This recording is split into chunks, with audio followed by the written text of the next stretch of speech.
Vibrant Gujarat global સમિટને લઈને ગાંધીનગરને સજાવવામાં આવી રહ્યું છે। તડામાર તૈયારીઓ જે છે તે આખરી તબક્કામાં છે।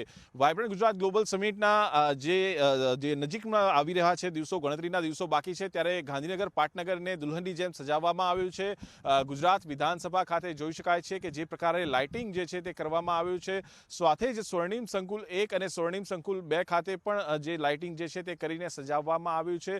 સમગ્ર નવા સચિવાલયના જે પ્રાંગણ છે ત્યાં આ પ્રકારે લાઇટિંગ જે છે તે કરવામાં આવ્યું છે। સાથે જ ગુજરાત વિધાનસભા નવા સચિવાલયથી મહાત્મા મંદિરની વચ્ચે જે સેન્ટ્રલ વિસ્ટા ગાર્ડન આવેલું છે ત્યાં પણ લાઇટિંગ જે છે તે કરવામાં આવ્યું છે। વાયબ્રન્ટ ગુજરાતની સમિટ જે થઈ રહી છે તેના ભાગરૂપે આ લાઇટિંગ કરવામાં આવી રહ્યું છે। જે સચિવાલય જે સેક્રેટેરિયેટ જે વિસ્તાર છે તે સિવાય જો વાત કરવામાં આવે તો પાટનગરના અમદાવાદથી જોડતા રસ્તાઓ છે ત્યાં પણ લાઇટિંગ કરવામાં આવી રહ્યું છે અને આ સજાવટ જે છે તે કરવામાં આવી રહી છે। તેની અંદર અલગ અલગ તબક્કામાં લાઇટિંગ જે છે તે કરવામાં આવનાર છે। એસજી હાઈવે તથા એરપોર્ટથી ગાંધીનગર તરફ આવતા રસ્તાઓ ઉપર પણ જે છે તે લાઇટિંગ કરવામાં આવનાર છે, ત્યાં પણ અત્યારે કામગીરી જે છે તે હાથ ધરવામાં આવી છે। સ્વર્ણિમ સંકુલ 1 અને 2 ખાતે જે રીતે જોઈ શકાય છે કે ત્રિરંગામાં જે લાઇટિંગ જે છે તે કરવામાં આવ્યું છે કે કેસરીઓ પણ કલર કરવામાં આવ્યો છે।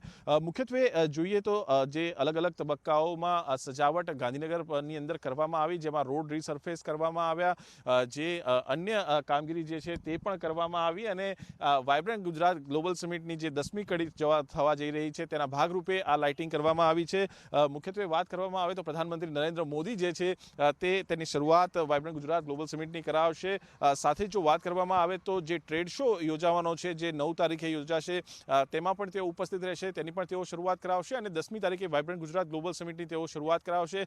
આ સિવાય જે આમંત્રિત રાષ્ટ્રપ્રમુખો છે તેમની સાથે તેઓ મુલાકાત કરવાના છે અને તેઓની સાથે પ્રવાસન સ્થળોની મુલાકાત કરવા માટે પણ જશે, જેની અંદર અટલ બ્રિજ જે છે, સ્ટેચ્યુ ઓફ યુનિટી અને ધોરડો ખાતે જશે તે માટેની અત્યારે હાલ વિચારણા કરવામાં આવી રહી છે। જોકે આખરી નિર્ણય જે છે તે પીએમઓ તરફથી કરવામાં આવશે, પરંતુ પાટનગર ગાંધીનગર જે છે તે વાયબ્રન્ટ ગુજરાત ગ્લોબલ સમિટ માટે તૈયાર થઈ ચૂક્યું છે।